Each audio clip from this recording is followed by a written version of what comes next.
Well, probably the best sinker cut combo that he's had thus far.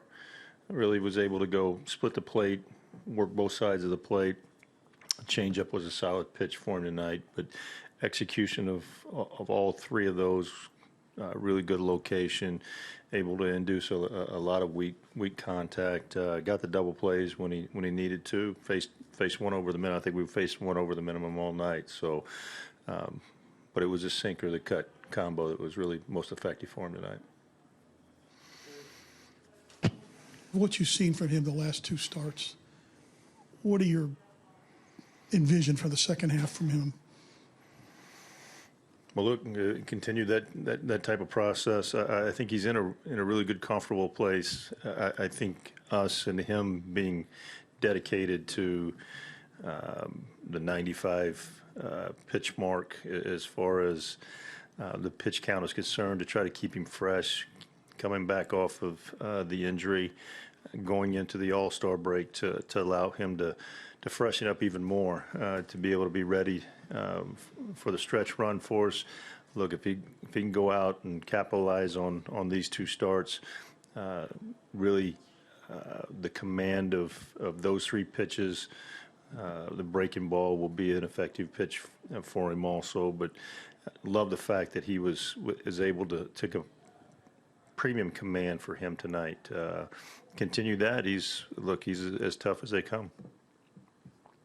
What else? Offensively, what are you seeing from top to bottom, just as a whole? Yeah, dedicated effort to making pitchers work. You go back and look and track the pitch count per inning for our guys. I know a lot has been made of all year long of the strikeouts, and obviously there is some swing and miss there. We're still going to have some strikeouts within our lineup. However, when we make pitchers work, we make them grind through innings and get them to that 20-plus pitch mark. That means that there were, I think, a couple times a night where there were only 4 hitters go to the plate, and we're still pushing that envelope of being selective within their approach, looking for their pitch to hit, staying disciplined with it is paying off. It's paying off in big innings. It's paying off with multiple runs. And it's paying off in a situation where we can add on in certain situations. So that approach is something that we've talked about all year long. It's taken a while for the complete set of hitters to get into our lineup, for those big hitters to get in our lineup, to allow this lineup to continue to work. So you can see that approach throughout, as she said, top to bottom and generally speaking, but I don't know that there's anybody that embodies it more the last few games than Rougned Odor. What's finally clicked with him that he is making that approach, where he's seeing a lot more pitches, being more selective? Well, again, it comes down to the mindset of selling out to that approach.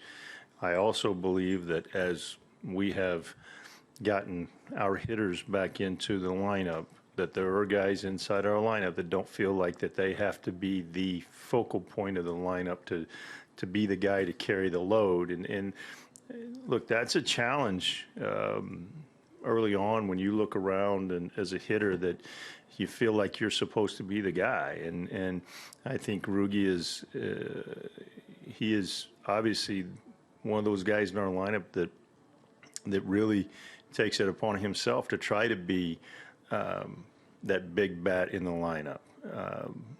And so I just think it is a little more comfort zone of looking around, seeing who he has around him, and not being, I don't want to use the word selfish, because, I mean, you have to be selfish as a hitter. However, being comfortable of staying with that approach, and I think that is what Rugi is doing right now.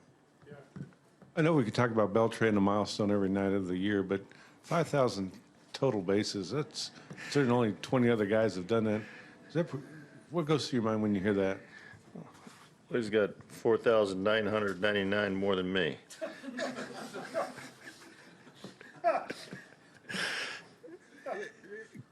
Look, you watch our dugout. I mean, if you don't appreciate what this guy does and what he embodies, you need to shake yourself. Seriously, for what he is capable of doing every single night, I don't blink. I don't want to miss it. You have to enjoy how he plays the game and what he does, and it's mind-boggling when you really just let the numbers sink in, and it's special every single night. Jeff, I know a run is a run, but to get the 2-out runs, do they carry an extra weight or momentum? Absolutely. They're one of those stats that we go back and look at, and they can be backbreakers for the other team. I know how they feel when we give them up. So they're special. They're needed. They're part of the game that you can just, if a lineup can continue to that and continue to add on. They're huge because typically they're add-on runs.